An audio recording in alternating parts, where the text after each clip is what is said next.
जिस बच्चे की उम्र 2 साल हो और उसकी माँ गुज़र जाए, तो बच्चे का पालन-पोषण कैसे होता है, ये तो वही जानता है। और कहते हैं कि अ, बहुत किस्मत वाले होते हैं जिनकी माँ होती है। और क्या हम लोगों ने ऐसे पूर्व जन्म किए थे जिसके माँ छोटे पे चली जाती, कुछ अपने प्रारब्ध है, कुछ ये तो ऊपर वाला जाने क्या कारण था। तो ये जो 2 साल बच्चे की मैं बात करने जा रही हूँ, वो मेरे पिताजी हैं। मेरी दादी जब मेरे पिताजी 2 साल के थे तभी ख़त्म हो गई थी। फिर पिताजी हमारे सबसे छोटे हैं, 2 मेरी बुआ हैं और मेरे ताऊ जी, 2 बहन 2 भाई। और मेरे बाबा भी बहुत कुछ करते नहीं थे उस समय, सिर्फ पहले खेती से ही गुज़ारा होता था। और बाबा मेरे ज़्यादा कुछ वैसा जॉब या कुछ काम नहीं करते थे। मुझे बहुत अच्छे से याद है, हमारा कच्चा घर था, मिट्टी का घर था, क्योंकि मैंने बचपन 4-5 साल बिताया, उसके बाद मैं हमेशा बाहर चली गई, फिर केवल आना-जाना था।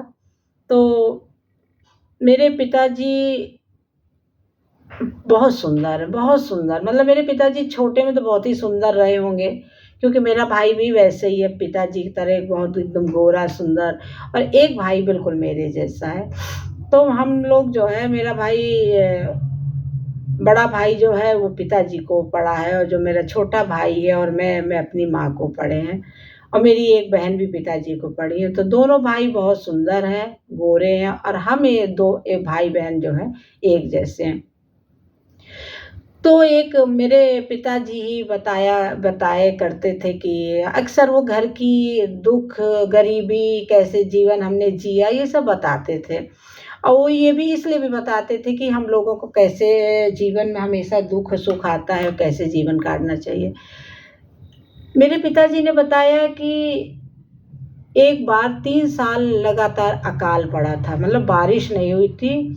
और मेरे पिताजी ने बताया, मैं उस समय शायद 8-9 साल का था।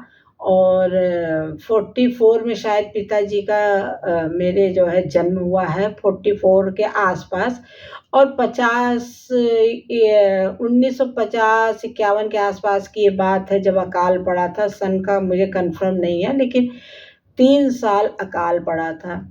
तो हमारे घर में खेती-बाड़ी, जब गरीबी तो थी, मम्मी बता रही थी कि मम्मी ने, मतलब पिताजी ने बताया कि कैसे-कैसे आदमी खाना खाता था, बाजरे की भूसी और धान की भूसी तक हम लोग नहीं छोड़ते थे पीस के। और मतलब बहुत उस समय दुःख से उन लोगों ने 3 साल जीवन काटा।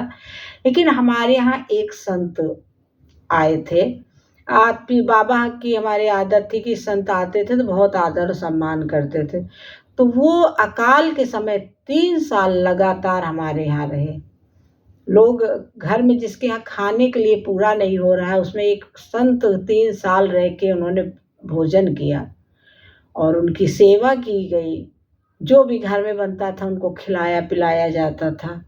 उसके बाद जब 3 साल अकाल जब ख़त्म हो गया था, अच्छे से बारिश हो गई और गल्ला और अनाज होने लगा, और वो 3 साल के बाद जब संत जाने लगे, तो उन्होंने जो है मेरे बाबा से कहा और बहुत आशीर्वाद दिए। कहे कि मेरे बाबा का नाम जो है तिवारी जी बोलते थे जो है, उनका नाम यज्ञ नारायण तिवारी है। तो मेरे बाबा से बोले, तिवारी जी, तुमने मुझे अकाल के समय, जो कि खाने के लिए लोग तरसते थे, और तुमने मुझे भोजन कराया 3 साल। अब मैं जा रहा हूँ, लेकिन मैं आशीर्वाद दे के जा रहा हूँ। ये तुम्हारे जो दोनों बच्चे हैं, शोभा और यमुना, ये बहुत तरक्की करेंगे, बहुत आगे जाएँगे, आपके घर की स्थिति बदल देंगे। और मैं आशीर्वाद दे रहा हूँ कि आपके घर में हमेशा सुख समृद्धि बनी रहे। और ये कहकर वो चले गए। और सही बात है कि संतों का जो है आशीर्वाद लगता है, संतों की बद्दुआएँ भी लगती हैं, संतों का श्राप भी लगता है। मैंने बताया था एक वीडियो में कि एक संत का बद्दुआ और श्राप से देने में उनके घर में क्या स्थिति हो गई थी। तो यहाँ पे तो उन्होंने आशीर्वाद दिया, वो चले गए। फिर कभी वापस वो आए नहीं, लेकिन उसके बाद जो है हमारे यहाँ की स्थिति बहुत बदल गई। हमारे ताऊ जी आरटीओ विभाग में जॉब मिल गई और मेरे पिताजी मिलिट्री में चले गए। अब 7 साल मेरे पिताजी मिलिट्री के बाद जो उन्होंने जॉब छोड़ दी, उसके बाद वो वापस आ गए और वापस आने के बाद उन्होंने एक कुआँ खुदवाया और क्योंकि वहाँ गाँव में मीठा पानी की कमी थी। एक गाँव बहुत बड़ा गाँव नहीं था, 8-10 घर का गाँव था। एक कुआँ था तो उसका पानी मीठा नहीं था। तो फिर मेरे पिताजी के हाथ मतलब पिताजी ने ही मज़दूरों के साथ मिलके वो कुआँ खुदवाया था, तो उसमें पानी बहुत मीठा निकला जो है। और फिर पिताजी जैसे ही कुआँ उन्होंने बनवाया और कुआँ तैयार हो गया, उसके बाद पिताजी हमारे दरोगा हो गए, पुलिस इंस्पेक्टर में मतलब जॉब में आए गए, उनकी भर्ती हो गई। तो मेरा ये मकसद बताने का ये है कि संतों का आशीर्वाद लगता है, क्योंकि संत भगवंत के रूप में माने जाते हैं और अगर जो संत कह देते हैं वो भगवान पूरा करते हैं। इसीलिए लोग आजकल भी आप लोग देख रहे हैं कि लोग संतों के जहाँ संतों की आप राम कथा भागवत कथा होती कितनी भीड़ होने लगी। पहले ऐसा कुछ था ही नहीं।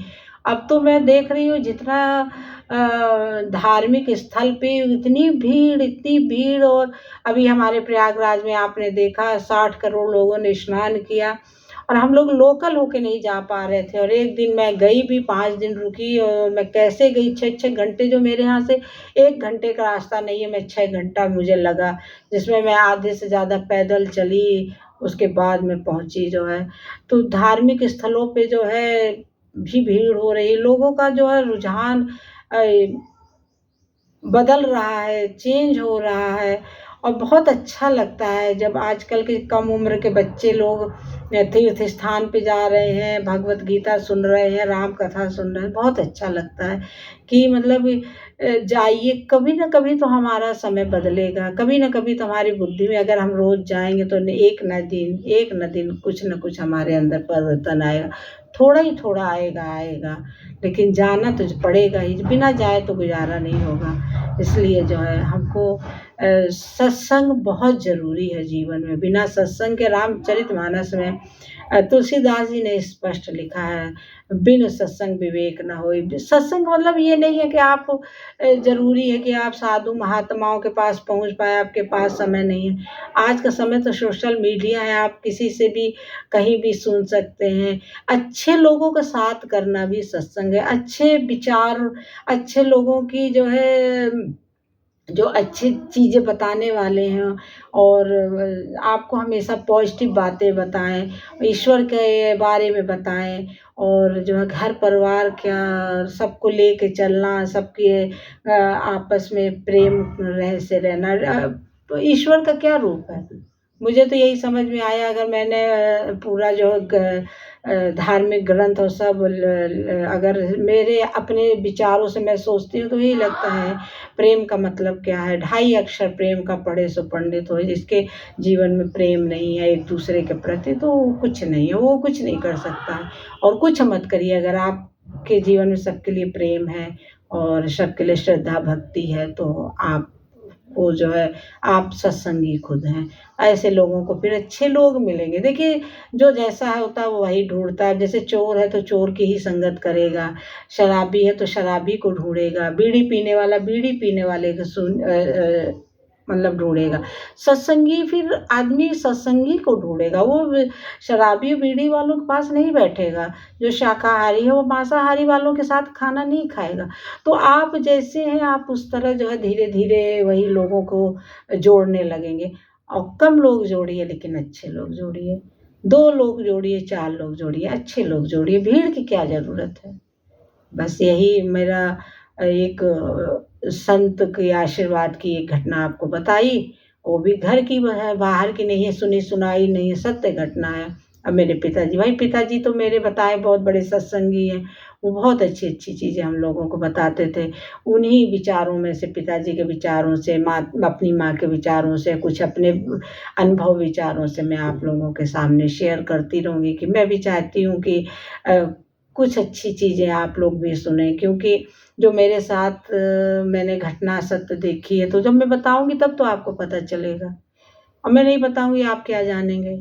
मैंने जो अब तक वीडियो बनाए हैं, आप बता रही हूँ तब आप जाने नहीं जा अगर बताती तो आप क्या जानेंगे? आप क्या जाने कौन सुषमा शुक्ला है, उनके साथ क्या हुआ है? लेकिन ये मेरे बताने का कारण है कि हम लोगों ने कैसा जीवन जिया है, जो पहले कम था, बहुत खुशियाँ थी, अब बहुत ज़्यादा हो गया है, खुशियाँ चली गई हैं सबके जीवन से। अब खुश रहने के आप लोग बहाने ढूँढिए और अपने घर के परिवार में अपने पर बच्चों को ही अपना दोस्त बनाइए। घर पर बाहर दोस्ती करके बहुत भीड़ करके कुछ नहीं मिलने वाला है। पहले अपने परिवार को देखिए, अपने घर को देखिए, अपने आस-पड़ोस को देखिए, यही सबसे बड़ी सेवा है। उसके बाद आपके पास समय है तो आप देश सेवा कीजिए। ये भी बहुत बड़ी देश सेवा है अगर हम अपने आस-पड़ोस का और अपने घर का देख रहे हैं और आप किसी के जैसे कहते हैं कि आप किसी के गले में नमक मरहम नहीं लगा सकते हैं तो नमक मत छिड़किए। ये भी अगर आप नमक नहीं छिड़क रहे हैं तो ये भी बहुत बड़ी सेवा है। मत लगाइए मरहम, लेकिन नमक भी मत छिड़किए। फिर कोई घटना याद आएगी आपके साथ फिर मैं शेयर करूँगी। जय सिया राम, राधे राधे।